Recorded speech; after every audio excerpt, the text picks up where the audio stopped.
My name is LeahOnosato, and I am on the women's golf team for ODU. I'm here today to read to you, and with permission of Scholastic, I will be reading Corduroy Takes a Bow, written by Viola Davis, and based on the characters created by Dawn Treeman.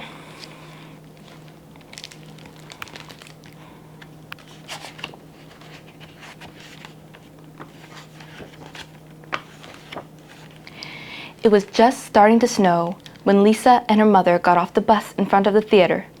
Lisa held Corduroy tight as they walked up the steps.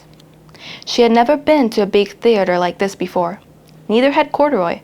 They had come to see a performance of Mother Goose rhymes. In the lobby, people were picking up tickets. Ushers handed out programs. A brass chandelier hung from the ceiling that was painted with clouds. Suddenly, the lights flickered on and off. "That means the play will start in a few minutes. We should find our seats," said Lisa's mother. Lisa held her mother's hand a little tighter and held Corduroy a little closer.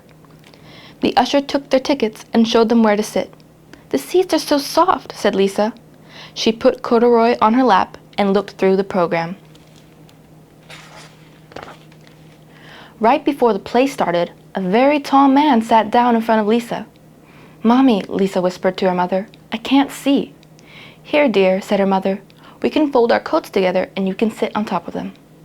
When Lisa stood up to sit on the coats, the orchestra started to play. She forgot all about Corduroy. He slipped off her lap and fell underneath the seats in front of them. "Now I can't see anything," said Corduroy. "Maybe if I got closer to the music, I could see the stage." He peeked down the aisle and saw some stairs.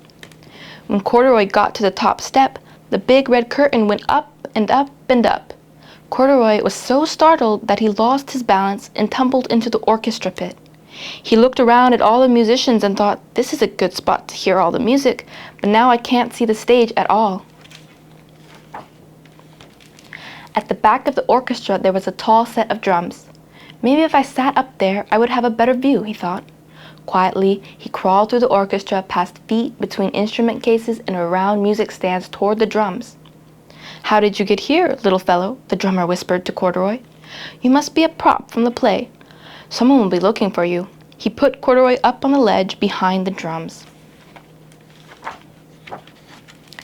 There was a chair off to one side behind the curtain. "I could see better from there," thought Corduroy, but before he got to the chair, a stagehand tripped on him. "Sorry, Bear," said the stagehand. He put Corduroy on the table with the other props. The table was hard, not like Lisa's soft seat in the theater. Backstage was very busy. Actors were coming and going, changing costumes and getting their props. One actor almost grabbed Corduroy. "I should find a safer spot," he decided, and he hid between the costumes. "This is safe," he thought, "but I'll never see anything from here." There was a tree with a basket in its branches in the wing, off to one side of the stage. "I would be able to see from there," Corduroy thought, and he climbed up the tree and into the basket. "Well," thought Corduroy, "this is more like it. Not too high, not too low. This is just right." He settled in and watched the Mother Goose performance. "I love the theater," said Corduroy. After a number of different scenes, the stage manager called out, "Final scene, everyone. Take your places." Stagehands quickly moved new scenery onto the stage while the actors went to stand in position. Suddenly, Corduroy's tree began moving right onto the stage. Then it started to grow.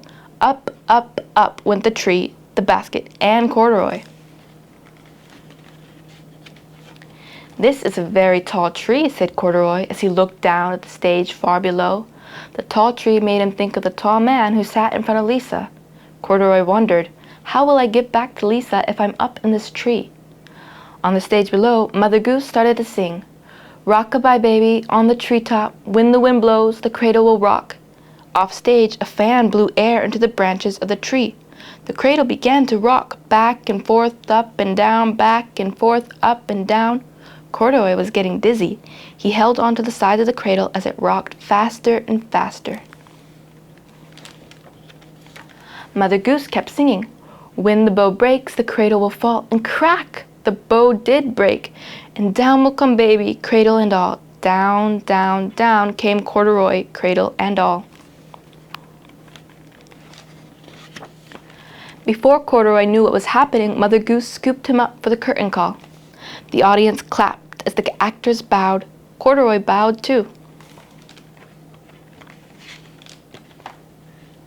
After the curtain call, the cast took Corduroy backstage to the dressing room. Who does this bear belong to? They wondered. The usher brought Lisa backstage. Corduroy, there you are, said Lisa. How did you get on stage? I couldn't see, and I wanted to get a little closer, said Corduroy. Oh, Corduroy, said Lisa, you certainly got closer. The very next day, Lisa made a theater just for Corduroy. He could see everything from a nice, safe spot.